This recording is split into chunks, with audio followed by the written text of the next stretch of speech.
This June the 4th picks edition of the MLB Gambling Podcast on the Sports Gambling Podcast Network is brought to you by EdgeBoost, the bank account built for bettors. Sign up today at edgeboost.bet with promo code SGPN and get a free Refs Are Terrorists t-shirt. Claim your shirt at sportsgamblingpodcast.com/refs. We're also brought to you by Naira Bets. Get your $25 free bet for the Belmont by going to nairabets.com/SGPN25. Promo code SGPN25.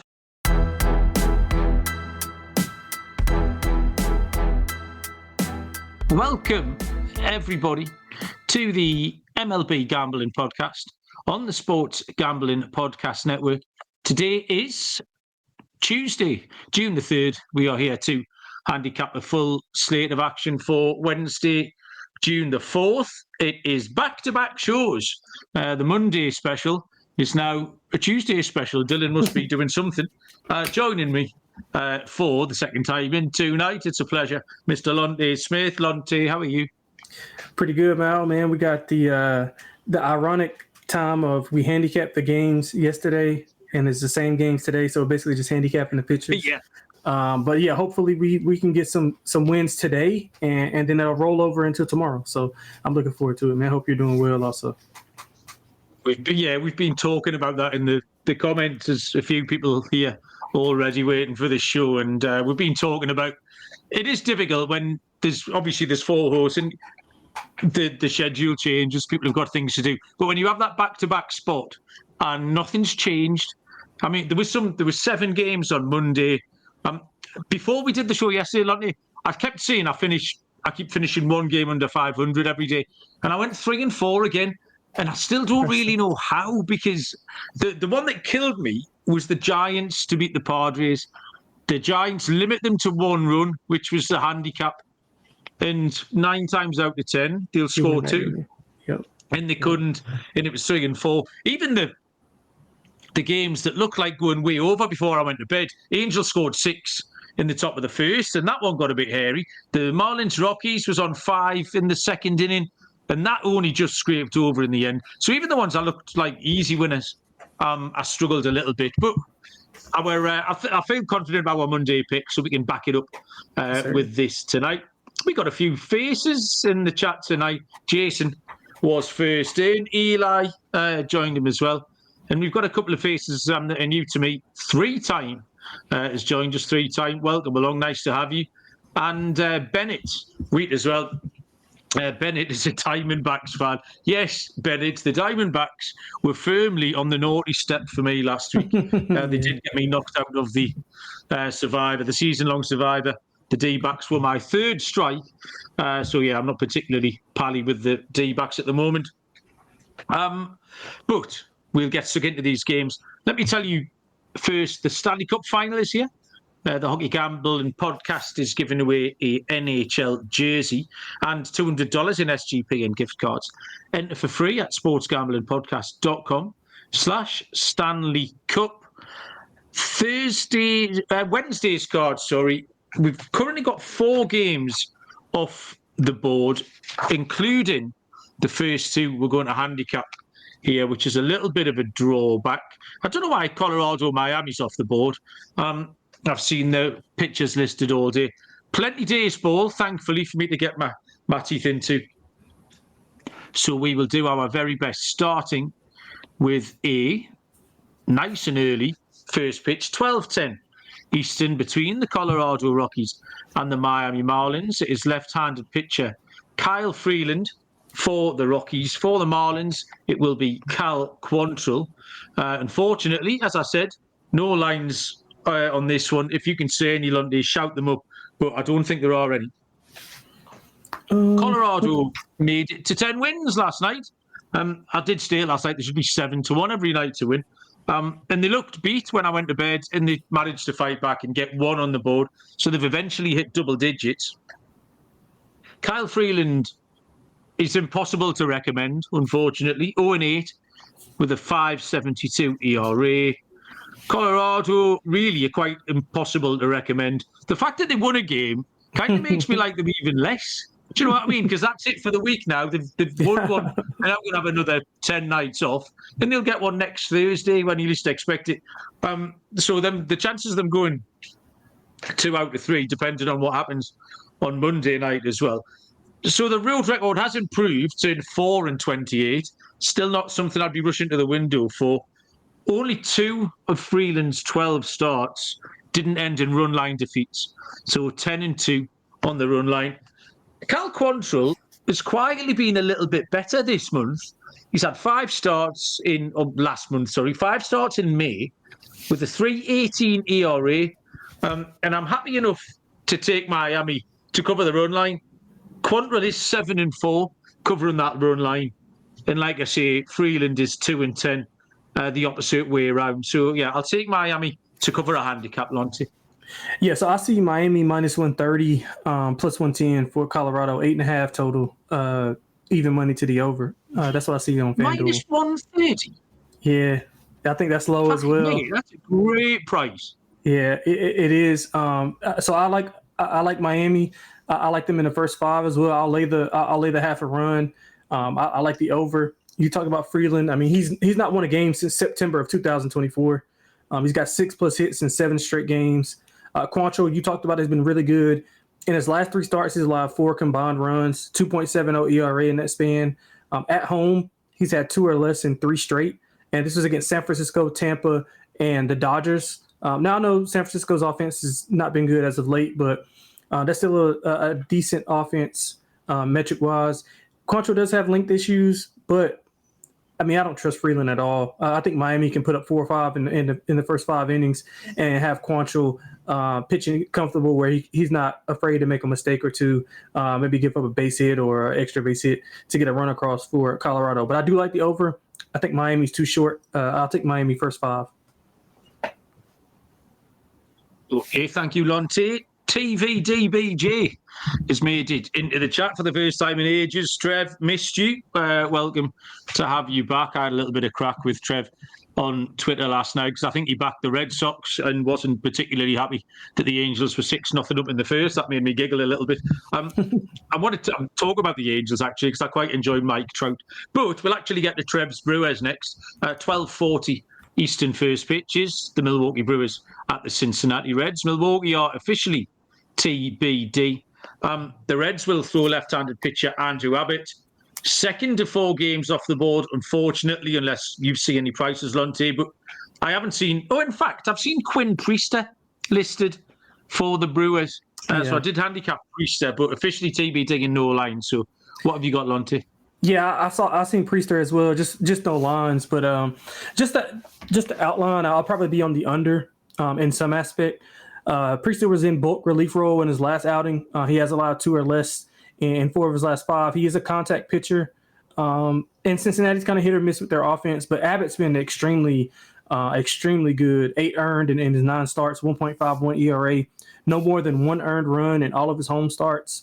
So I think both offenses may struggle here. So I would probably go under, if anything. I'm pretty sure Abbott will be decently favored. I'll probably stay away from the side. I'll look at the under, though. Yeah, I like Andrew Abbott, which would draw me towards Cincinnati. But then all the other trends sort of point towards the Brewers, particularly against the Reds. They're playing well, Milwaukee, 8-game winning streak. And they are 22-9 against the Reds, dating all the way back to September 22. They're absolutely dominating Cincinnati. Quinn Priester, he's another one, a little bit like Cal Quantrill, who had a good month of May.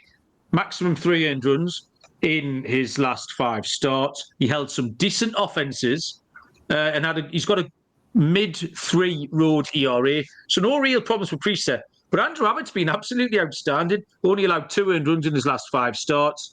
3 wins in a row. The Brewers are 12-5-2 to the under against lefties. 13-7 straight up. Low-key pitching duel here, but I'm going to keep it in the first 5. I will take a first 5 under between the Brewers and the Reds. I like that. 1:35 Eastern is those LA Angels at the Boston Red Sox, where Jose Soriano will go for the Angels. For Boston, it will be Lucas Giolito, plus 110 LA, minus 130 Boston. Total is at 9.5. First thing I wanted to mention with the Angels, because I only flicked it on briefly. I had the MLB homepage up and saw that the Angels had a lot of base runners in the first with no outs. So I flicked it on just as Mike Trout came up. I wanted to watch Mike Trout. I kind of forgot about him in a little way, which is an odd thing to say, because I don't watch as much West Coast baseball because I have to go to bed. So I don't often get a chance to see him. He's very often been injured. And also, the Angels aren't your first choice team to put on, even if they're playing at a reasonable time for me to watch. But I flicked it over just in time to see him have a vintage at-bat and smash that 3-run homer about 450 feet. He's so good. That swing is so pretty. Absolutely love it. Soriano, 6 scoreless at Cleveland last time. Had a 7 scoreless against San Diego back on May the 13th. So he's going well. 2.03 ERA in 7 starts. Does have a 151 whip, which worries me slightly. Mike Trout, I mentioned, 5 for 10 over the weekend, by the way, since he came back, as well as mashing that 3-run homer last night. Lucas Giolito was good last time, but his Fenway starts have been terrible. 3 starts, 7.36 ERA. I think it was Scott maybe pointed out how streaky the Angels are. It might have been you, actually. We had, was it whatever? Yeah. They are streaky. They'll go on a streak and they'll win 4 or 5 or win 8 of 12 and they'll look good, and then they'll lose like 7 of 8 and they'll look bad. Yeah. So they're like up and down. They'll score 28 runs in 4 games, and then they'll go a week and score 4 runs, that kind of thing. But exactly. They seem to be on the up part of the cycle currently. So I'm going to give them a chance here. I like Soriano and Fade Giolito. Mike Trout's back in the lineup with hitting. I'll give the Angels a chance at plus 110, Lonte.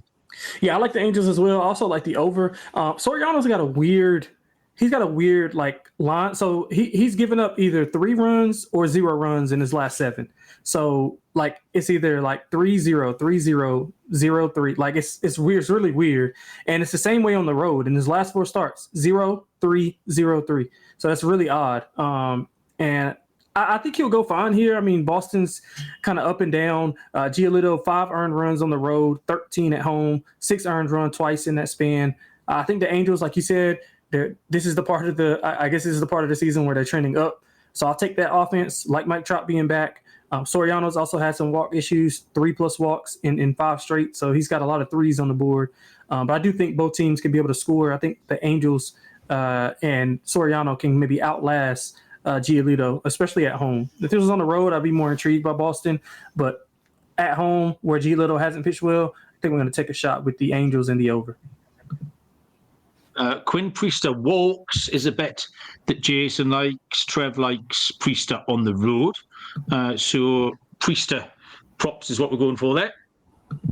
Next game up is a 6:40. That's all the day's for. 3 games. That's got stinks of a 3-game parlay for me before I get to go to bed that tomorrow.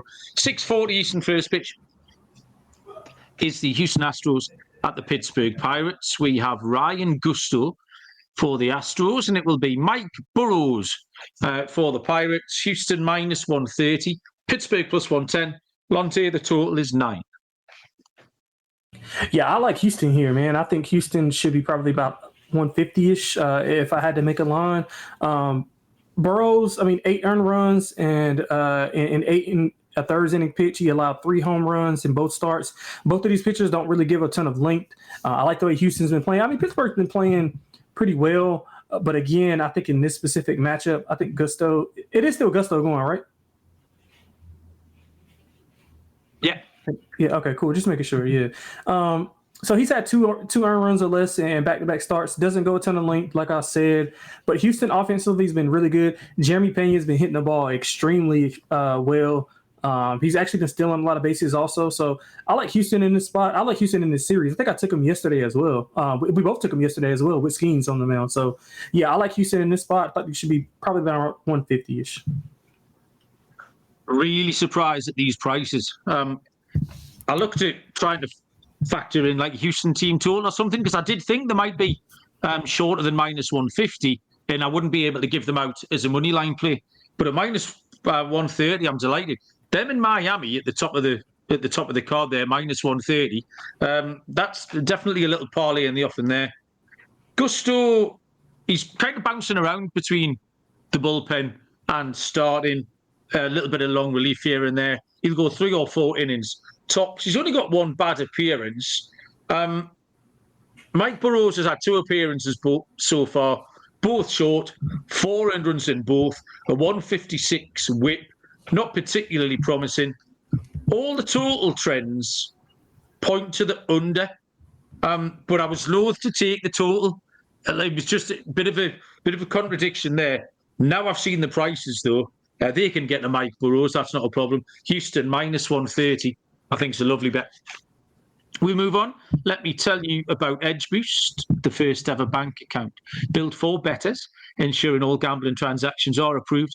No usage fees, no minimums, earn cashback rewards, 100% approval for all betting deposits. Sign up today at edgeboost.bet. The promo code is SGPN. If you sign up this week, you'll get a free Refs Are Terrorists t-shirt. Go to sportsgamblingpodcast.com/refs to claim your free shirt. Underdog is going long for the NBA Finals with their extender bonus. Hop in game 1, and the longer the series goes, the bigger the bonus gets. The thing to do here is head to Underdog Fantasy and use our code MLB SGPN to claim a special pick and first-time deposit offer up to $1,000 in bonus credits. UnderdogFantasy.com, MLB SGPN. And finally, Naira bets for the Belmont Stakes. A great offer here. Use the promo code SGPN25. You get a $25 free bet plus a $200 deposit match bonus. And whether you're a seasoned bettor or just getting started, Naira bets makes it easy to jump in on the action. This exclusive offer is just for the Belmont Stakes, so don't wait. Join now. Claim your free $25 Belmont bet today at nairabets.com/SGPN25. I did my homework today for the Belmont Stakes, and as luck would have it, I've got all the winners, so not a problem. I worked it out, so you people don't have to. I'll be on the show tomorrow with Sean and Ryan, and there'll be an article on the website as well. So yeah. Winner, exacta, trifecta. Don't you worry about it. It is all under control. 6:45 Eastern first pitch. 2 left-handed pitchers will go between the Chicago Cubs and the Washington Nationals. It is Matthew Boyd for the Cubs with Mackenzie Gore on the bump for the Nationals. Plus 115 Washington, home underdogs. Minus 135 the Cubs. Total is at 8.5. Matt Boyd had his best start for a while last time, but it was against Colorado, so it doesn't really count. It's hard to say that Boyd is in any way back. He's got a 3.73 road ERA. Mackenzie Gore has had back-to-back excellent starts again. Every time I forget about him or don't want to bet him, he keeps dragging me back in, Mackenzie Gore. 2.64 home ERA. The trends were all conflicting over, under, win, loss, starting, pitching, all that sort of thing. The Cubs trending to the over, the Nats are trending to the under. I like Gore better than I like Boyd, but I'm not hugely keen on the Washington bullpen, so I wanted to take that out. I think Gore can give them a chance here. Washington first 5 as an underdog, Lonte. Yeah, I like Washington also. That Cubs offense does scare me, and Gore, he has a tendency to give up a lot of contact.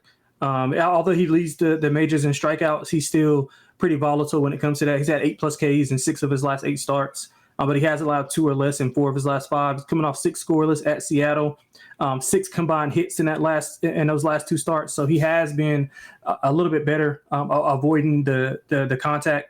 And guys getting on. But Boyd, he's been steady on the road. I mean, not good, not bad, but 2 or less in 4 of his last 6 overall. This was kind of close for me, Mal, to be honest with you, but I'm just going to take the plus money with somebody I think is the better pitcher. I like your first 5 angle, kind of to take the bullpen out of it because the Washington bullpen has been a disaster. And Mackenzie Gore, if he does have it going, he can go 6 2/3, 7 innings. So let's go with Mackenzie Gore and the plus money for the Nats. Okay, everybody wants a little piece of the Nationals as Gio has joined us in the chat. Gio, welcome along. Nice to have you. Next up is a 7:05 Eastern first pitch between the Cleveland Guardians and the New York Yankees. Luis L. Ortiz for the Guardians, with Clark Schmidt going for the Pinstripes, who are -184 home favourites. Cleveland +155. The total, Lonte, 8.5.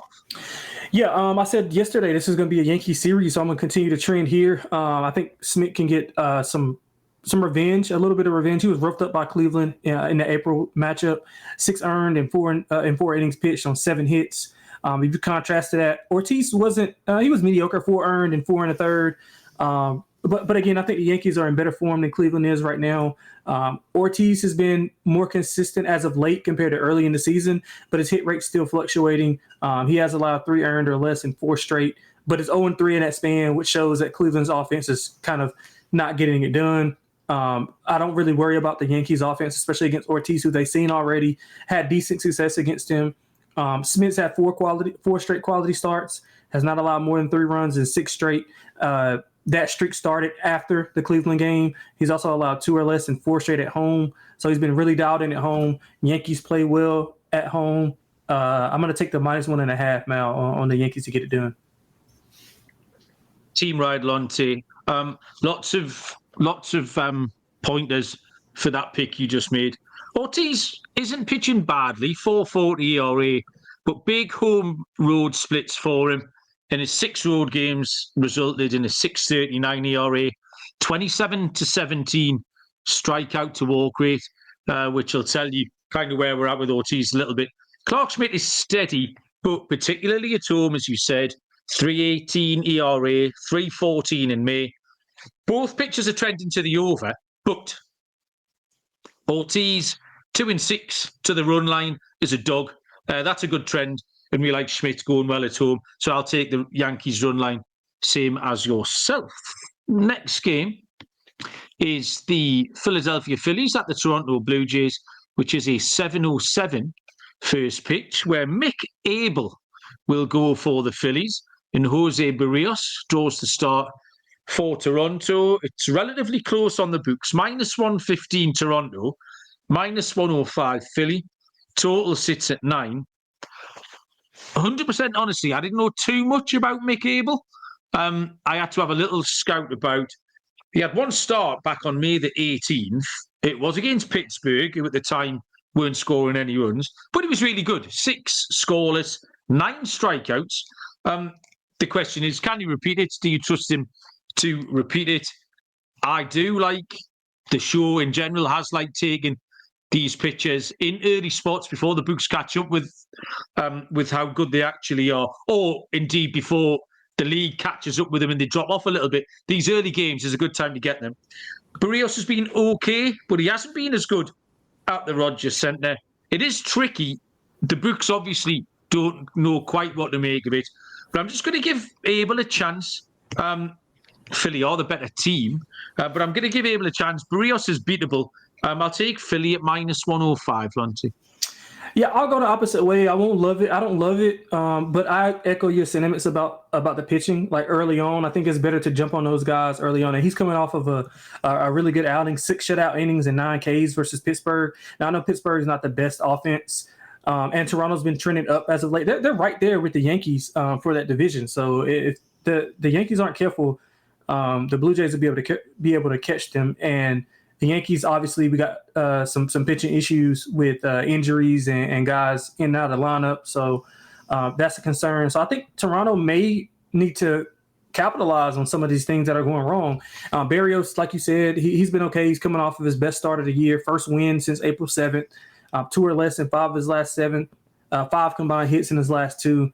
Phillies, I said, it's crazy. I said that they were a little bit overvalued in that series. Coming into that series in their last series, but I didn't bet them in that series. They were beating up on a lot of the dregs of the schedule. Basically was soft. I'll say that much. But they were doing what they're supposed to do. But in this specific spot, I think the Blue Jays win.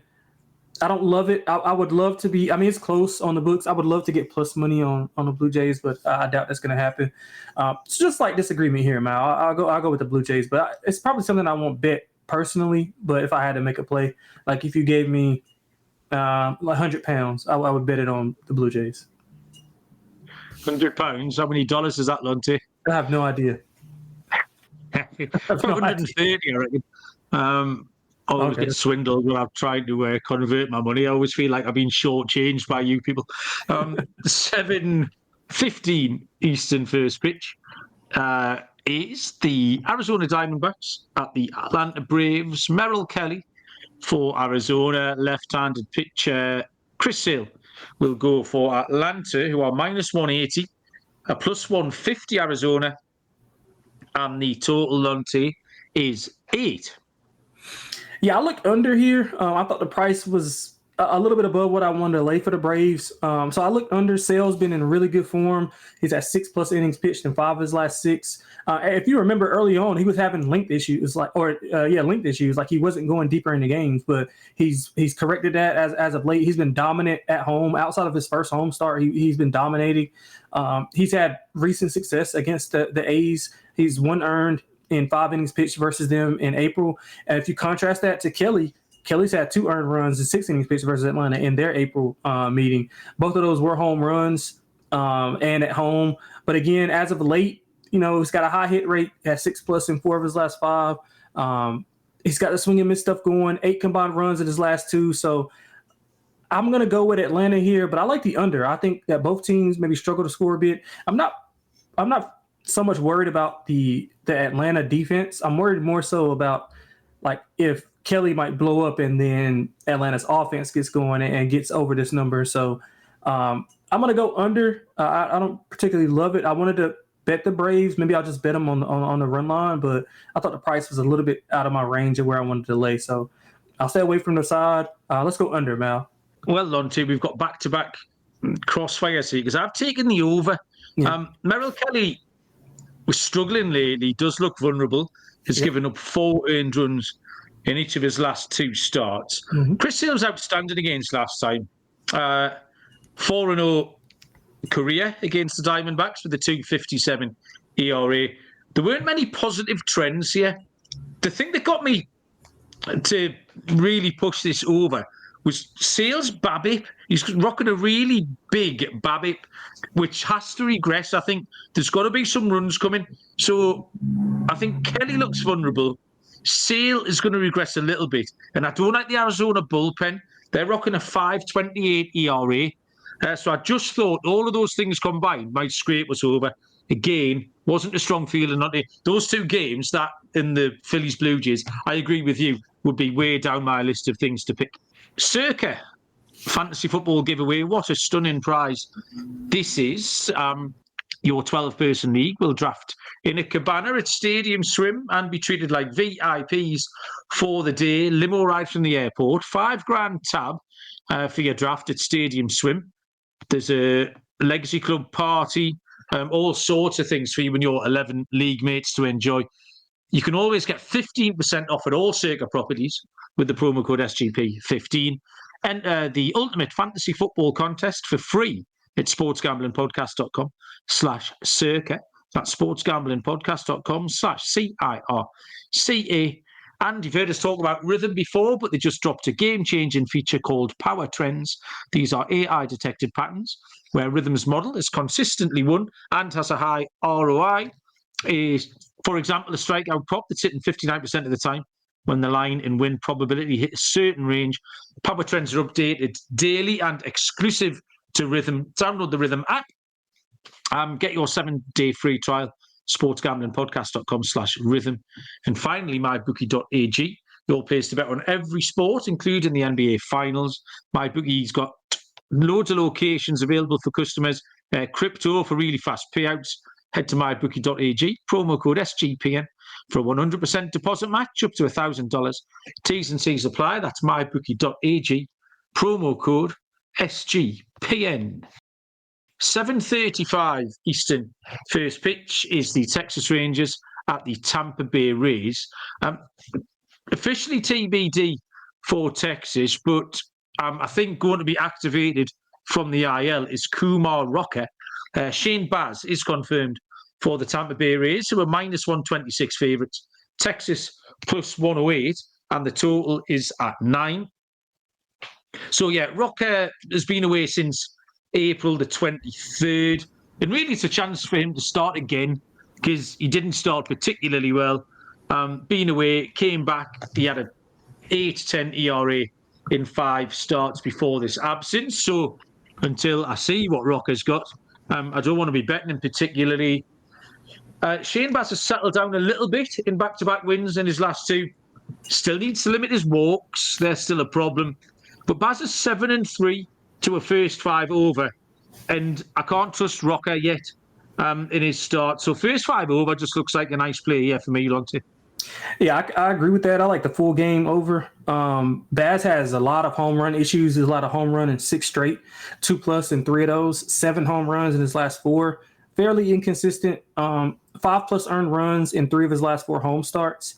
And Rocker, like you mentioned, a lot of second guessing. I mean, he's got some workload limitations. His first start back. Prior to that, his hit rate's been really high. He's allowed 14 earned in 3 road starts. So I think this all sets up for a nice game of home run derby, man. So I like the over. I like your first 5 over. I like the full game over as well. And I wouldn't be surprised if this maybe one of the higher scoring games on the card, just due to the volatility of both pitchers. And granted, Rocker might not go a long distance. So maybe we go first 3 over, Mal. Get back on that first 3 wave. And this time we're going to cash. I'll give you one more chance. The only problem with this one is this is already past my bedtime. Oh, maybe not, actually. Oh, it's around midnight. Yeah, I might be able to do a first 3, Lonte, just for you. 7:40 Eastern first pitch, the Detroit Tigers at the Chicago White Sox. There is absolutely bugger all to tell you about this. Both teams are TBD with a pitching. The Tigers were last night as well. They obviously haven't managed to align everything with Jackson Jobe going on the IL. I think it's going to be Casey Mize for Detroit and Sean Burke for the White Sox. Lonte, you agreeing with that? Yeah, nodding your head. That's what I saw. That's what I saw all day. Yeah. But I've got no lines on those. Yeah, so no lines. Give us your thoughts on this game, even though we haven't got any odds, Lonte. Yeah, I'll be looking at the under, specifically the first 5 under as well. Burke's been really good. You know, Chicago's got a lot of guys that I like. It's just that they don't have a ton of, I don't know, they just don't mesh well together. Because we talked about the White Sox yesterday with the pitcher, your guy. Was it Shane Smith? Yeah, so they got a couple of guys, man, and Burke's been really good. I mean, he has had some walk issues, but 2 or less in 5 of his last 6. Mize has been he's not been as sharp on the road, but he's only allowed more than 1 earned 3 times in 9 starts. So he's been pretty good. I know Detroit scored a ton of runs last night, but I like this game to go under, man. I might even look at the White Sox first 5 as well, with Burke being so good early on. I've written down White Sox first 5, but I feel like I write that every night. Every time. I don't know what's wrong with me. Because I look at it's Shane Smith, it's Burke, or Cannon sometimes gets a little bit. Yeah. And I don't know if we're just at this part of the cycle where I've been doing Monday and Tuesday shows, so I end up with the 2 kind of serviceable pitches as well. But I was just out myself. I'm so pleased you said that out loud, Lonte, because I felt like I was going mad that I'd keep going White Sox first 5. I do like the under. Kerry Carpenter went a little bit nuts last night for the Tigers. 3 home runs for him. Tell you what, it's going to make a little difference to Detroit as well. Parker Meadows is back, outfielder, fairly under the radar, but a little bit of a glue guy, just knits everything, does a little bit of everything for Detroit. Mize is going along great, 6-1, 282 ERA, 140 in WHIP. Detroit 7-3 in the last 10, 19-13 on the road. But Burke's okay in spots, 3-6 straight up. And he has got a 142 WHIP, which is a concern. But the White Sox have won its last 3 home starts. They beat Texas 4-1. They beat Miami 4-2. They beat the Brewers 8-0. I mean, you can't knock that. I still prefer to leave the bullpens out of it. The White Sox first 5 pays well behind Burke, but I will take the under just in case everyone thinks I've gone entirely insane. 7:45 Eastern first pitch is the Kansas City Royals at the St. Louis Cardinals. Left-handed pitcher Noah Cameron for the Royals. For the Cardinals, it is the Lizard King, Miles Michaelis, and they are minus 130 favourites. Plus 110, the Kansas City Royals, and the total in this one is at 8.5. We mentioned Jack Caglione last night. His first game will be on Tuesday. 14-1, Rookie of the Year. I like him. Jacob Wilson of the A's is minus 400. And Cag is now second in at 14-1. But I tell you what, because he's such a flashy player, Caglione, if he does well, he's going to get sort of more steam than, do you know what I mean? He's just got that profile. Big, good-looking Italian. He's got fucking thighs like you wouldn't believe. So if he goes well, 14-1, I'm not saying he's going to win. You'll back worst 14-1 shots in your life. A pizza bet, because this time next month when he's hit 9 home runs in 30 games, that 14-1's going to be single figures. It's going to be 2-1. So that's a live option. Noah Cameron, again, a name that I haven't dealt with too much. He's got 4 top-class starts here to his name. With any kind of run support from the Royals, he would have won all 4 of those games. And he's gone good length too, over 6 innings in all 4 of his starts. But Michaelis is on a run of wins. I did give up fading him last time out, and it worked again. St. Louis have won his last 6 starts. I do like Cameron, but he's not getting any run support. The Cardinals are good against left-handed pitching. And Michaelis is on this cheeky little winning record. I don't want to get away from it. So I'll take the Cardinals at minus 130, please. Yeah, so we're gonna kind of disagree. I'm gonna take the Royals. I think Cameron's been okay. I mean, 6 innings in every start he's pitched. No more than 1 earned allowed all year. Michaelis has been good as well, so I won't disagree with you there. His hit rate is down despite allowing 9 hits in his last start. He's a little better on the road than he is at home.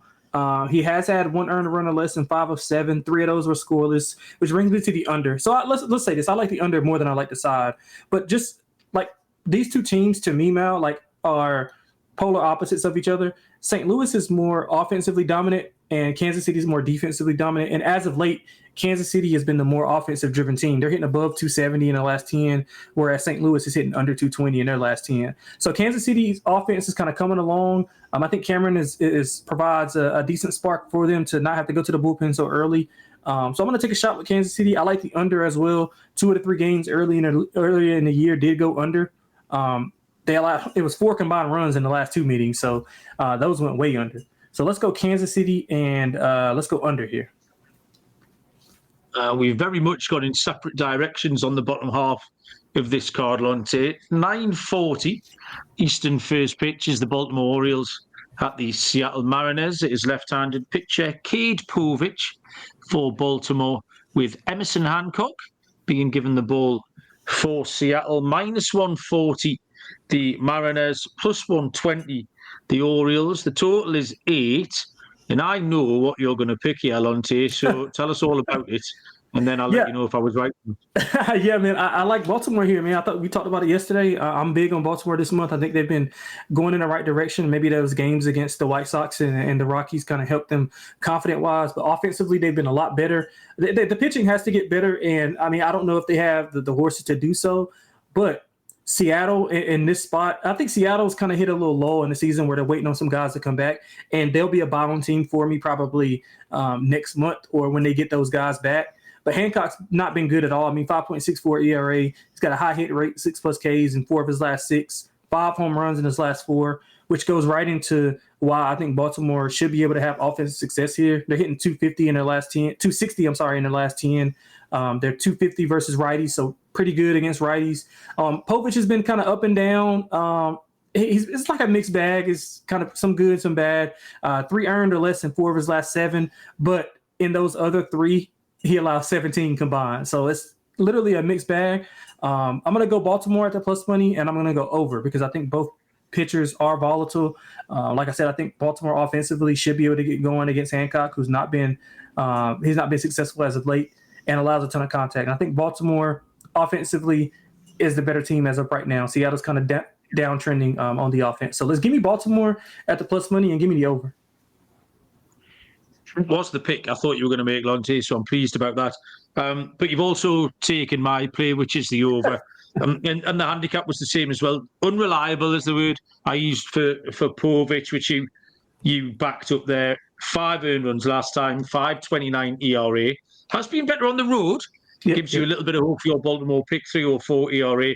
Yep. Hancock's been a little bit better lately, but he's still got a 157 whip, which concerns me. Seattle are 1-3-4 in the first 5 in his starts. But Povich and the Orioles are both 6-5 to the overs. Baltimore are trending to the over as well.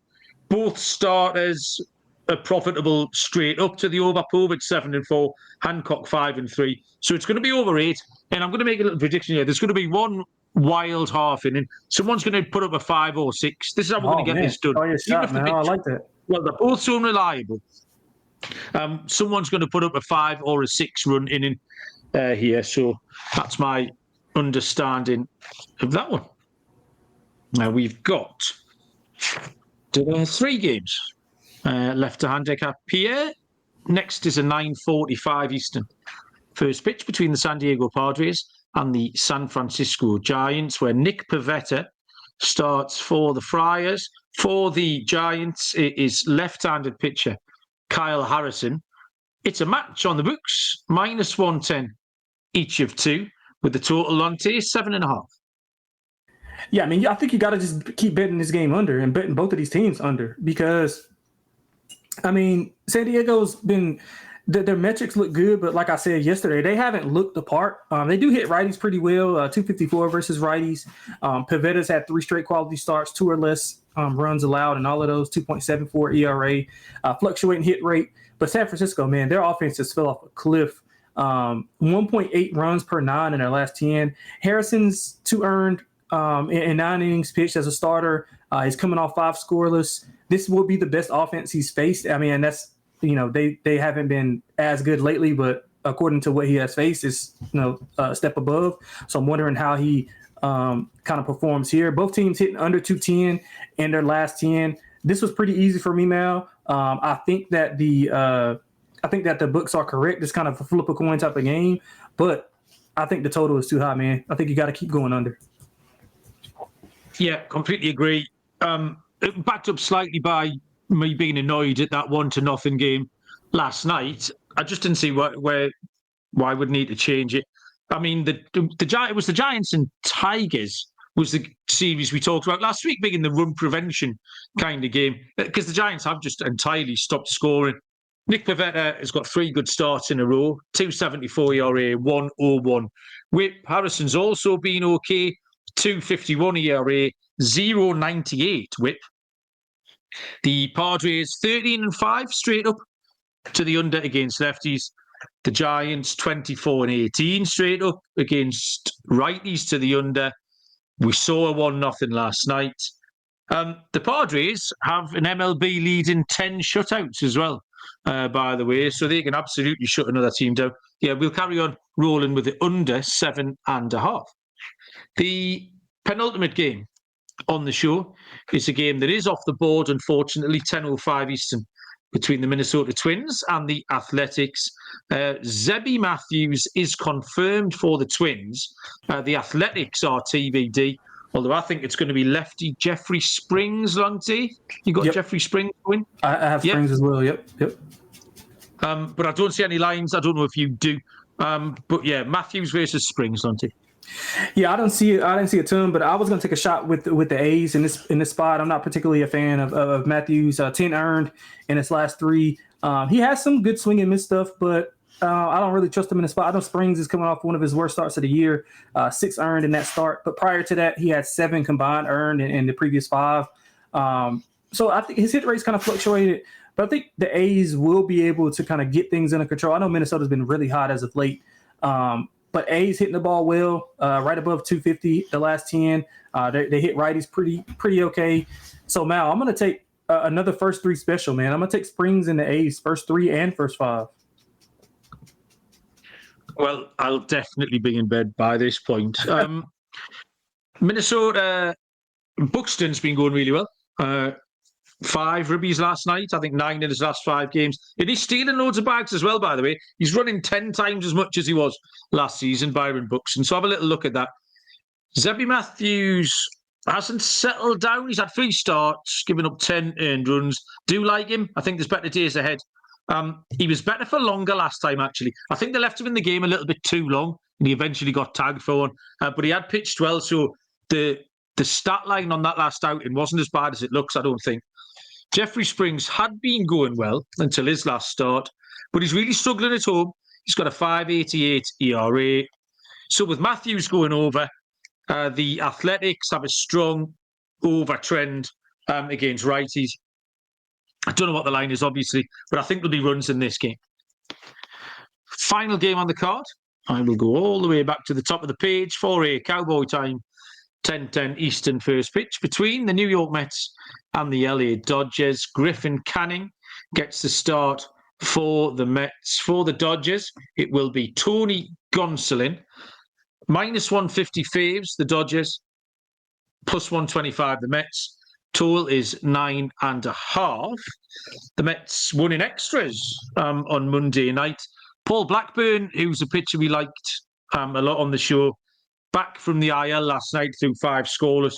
So that was good to see, and good news for the Mets going forward. Griffin Canning had been going okay, but his last 2 starts were poor. 8 outs and 9 outs, 3 earned runs in both, and he walked 4 batters in each of those 2. So a sign that everything not quite right with Griffin Canning. Tony Gonsolin has also been poor lately. He's given up 13 earned runs in his last 3 starts. He's also walked 14. So if you want to get some walk props on both of these tomorrow, this could be a long old game if they're going to keep walking batters. Both pitchers giving up base runners. I actually prefer the Mets in this spot, but I think we can see runs. We talked last night about how the Mets top 3 in the lineup are going a little bit better.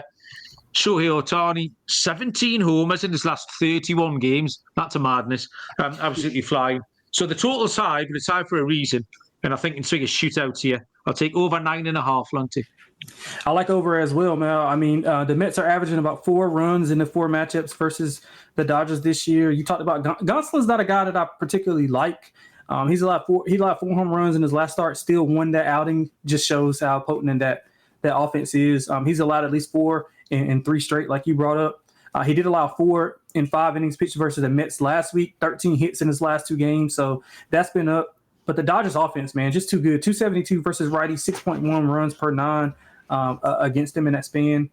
Canning's, he's been okay, some walk issues, but he's been fine. He's got a low K rate, fluctuating hit rate. It's not what you want from a pitcher against the Dodgers. So I'm going to go over. I actually prefer the Mets in this spot with you. So I'm going to go Mets as well, and I'm going to go over.